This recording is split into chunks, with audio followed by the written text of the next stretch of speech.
Ya, baiklah, saya akan menjelaskan sedikit materi tentang sakramen tobat. Jadi, sakramen tobat merupakan tanda dan sarana yang mengungkapkan iman orang berdosa akan pengampunan Allah yang berbelas kasih dalam gereja. Nah, di dalam Katekismus Gereja Katolik atau KGK nomor 1849 mengatakan bahwa dosa adalah salah satu pelanggaran terhadap akal budi, kebenaran, dan hati nurani yang baik. Ia adalah satu kesalahan terhadap kasih yang benar terhadap Allah dan sesama atas dasar satu ketergantungan yang tidak normal kepada barang-barang tertentu. Ia melukai kodrat manusia dan solidaritas manusiawi. Ia didefinisikan sebagai kata, perbuatan, atau keinginan yang bertentangan dengan hukum abadi. Nah, dengan demikian, sakramen pengampunan dosa atau rekonsiliasi adalah salah satu dari dua sakramen penyembuhan yang ada dalam Katekismus Gereja Katolik. Sakramen ini adalah sakramen penyembuhan rohani dari seseorang yang telah dibaptis, yang telah terjatuhkan dari Allah karena berbuat dosa. Nah, apa itu dosa?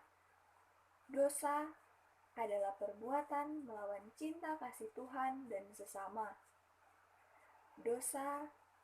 Setiap dosa itu berarti manusia menjauhkan diri dari Allah. Dosa dilakukan, baik dosa yang dilakukan secara sadar, dengan sengaja atau diinginkan, dan dalam keadaan bebas, akan berakibat merugikan orang lain dan dirinya sendiri, serta merusak hubungannya dengan Tuhan. Nah, akibat dari dosa, manusia itu kehilangan rahmat Allah yang pernah ia terima dalam sakramen baptis. Dosa ikut mengotori kesucian gereja Kristus. Relasi dengan sesama pun ikut rusak. Jika seseorang bertobat, ia pun kembali berdamai dengan Allah, gereja, dan sesama. Dasar untuk sakramen tobat adalah perkataan Yesus sendiri sebelum naik ke surga di dalam Yohanes 20 ayat 21 sampai 23 dikatakan bahwa damai sejahtera bagi kamu, sama seperti Bapa mengutus aku, demikian juga sekarang aku mengutus kamu. Dan sesudah berkata demikian, ia mengembusi mereka dengan berkata, terimalah Roh Kudus. Jikalau kamu mengampuni dosa orang, dosanya diampuni, dan jika kamu menyatakan dosa orang tetap ada, dosanya tetap ada. Yesus memberikan penugasan dan otoritas yang begitu penting kepada murid, yaitu otoritas untuk mengampuni dosa. Memang hanya Tuhan yang mempunyai hak untuk mengampuni dosa. Namun, Yesus memberikan Roh Kudus-Nya kepada para murid dan memberi kuasa kepada mereka untuk mengampuni dosa, untuk menguduskan umat sampai akhir zaman. Tugas para murid kemudian diteruskan oleh para uskup dan termasuk pembantu uskup, yaitu para pastor. Maka, kuasa pengampunan dosa yang diberikan oleh Yesus tidak hanya berhenti pada para rasul saja, melainkan diteruskan juga kepada para uskup dan para imam sebagai pelayan sakramen tobat.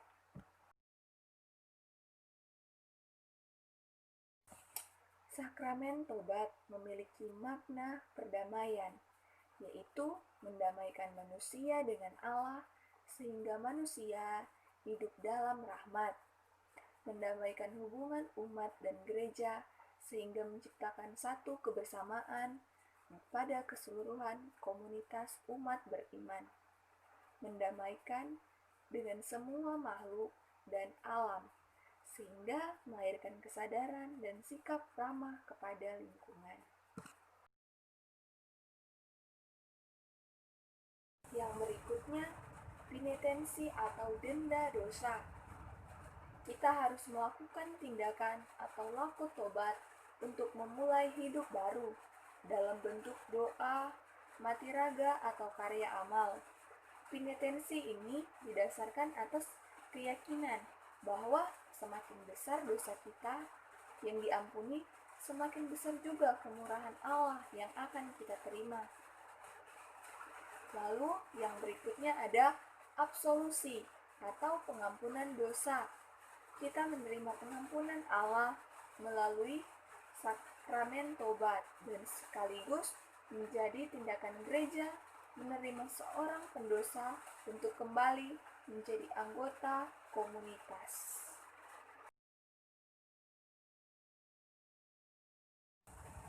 Unsur dari sakramen tobat adalah pengakuan. Kita harus mengakukan dosa secara jelas, terperinci, tapi tidak bertele-tele, dan jangan menggunakan kalimat atau bahasa yang halus yang membuat sesuatu itu terdengar dengan lebih baik. Serta, alangkah baiknya kita melakukan pengakuan itu dengan tulus dan penuh penyesalan.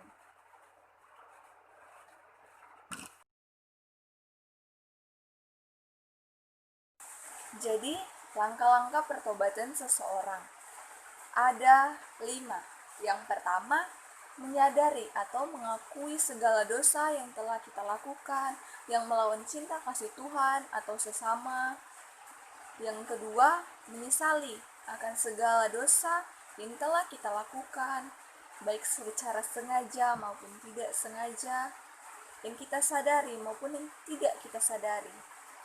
Yang ketiga, berniat untuk tidak berbuat dosa lagi. Yang keempat, mohon pengampunan kepada Tuhan. Dan yang terakhir, mau menghadapi cara hidup yang baru.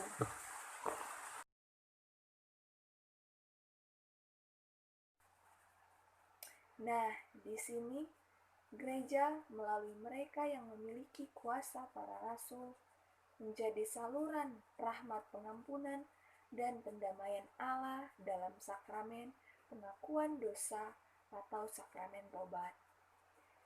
Yang dituntut dalam sakramen tobat bukan sekedar rasa sesal dan air mata, melainkan metanoia atau perubahan hati dan seluruh sikap hidup. Yang diminta Allah dari manusia adalah niat baik dan usaha pertobatan yang dilakukan manusia. Allah selalu siap menerima orang yang mau bertobat.